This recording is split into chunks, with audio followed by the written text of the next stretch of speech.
Are you somebody who believes action speaks louder than words? Today I want to share with you one of my former habits that I'm still recovering from. And what that habit is that I used to take my cues a lot from people's actions. So it wasn't matter what they said, but it was how they acted. Because you know what? Action speaks louder than words. And so, for example, I would find myself like, hey, if somebody says that we're friends, but then when you look at it, they were inconsistent in their messaging, in our communications. They would not show up for conversations. They would say that they want to do something, but then I was the one pushing it always. It was a lot easier for me to take my cues from their actions and be like, you know what, I'm holding my boundaries and therefore I'm not up for this, and then disappear because that's avoidance, rather than pausing to have a conversation, to set expectations around what to align with expectations around, hey, what is it that they expect from our interactions versus what I expect, and seeing if there was a possibility for alignment there, right? And one of the big things I learned this year from reading the book, Relational Intelligence by Darius Daniels, is that not everybody is meant to be at the same level in our lives at all times. There are times when persons will be demoted, there are times when persons will be up-leveled based on our interactions and based on the time and based on the season. However, if we keep avoiding because we're taking our cues from actions speak louder than words, and we never do have those conversations, I find out that I ended up missing opportunities to have people in my life who would have been beneficial in another season. Or I may not even know how they would have fit in another season because I never did have the conversation. And so one of the big things that I see coming out a lot for me now is the Holy Spirit saying to me, Shaniel, do not take your cues from people.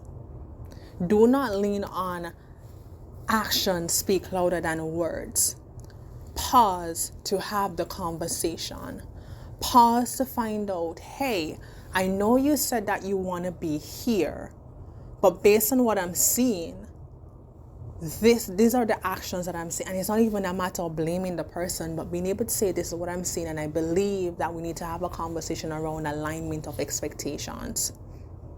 And then based on that, you know where to put that person. You know how your interactions with that person that needs to be changed.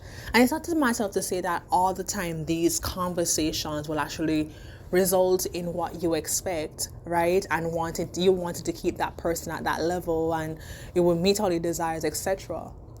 But it is better, and I feel like a whole lot more peaceful and a whole lot more joyful and a whole lot more stable for us to have those conversations instead of just taking our cues from people and treating persons anyway.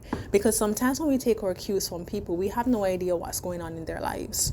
We have no idea what they're thinking. We have no idea what they're feeling. We have no idea. Sometimes these persons may not even be able to put it in words. Sometimes they may not have realized how their actions are affecting us, and so forth. And so if we never do have those conversations and instead just choose to take our cues from their actions, we miss out on so much more. And so my Pink Flamingo friend, my encouragement for you today is, don't take your cues from people. Don't stand staunchly on the thing of actions speak louder than words. Yeah, there will be misalignment between actions. There will be misalignment between actions and words. But that doesn't give you the full story. So I don't know who you're avoiding today, who you have literally stopped speaking to or stopped showing up for because of what they have said or what their actions are saying. But today, I encourage you, my Pink Flamingo friend, to pause, pray, ask the Lord, and then if He directs you to, go have that hard conversation.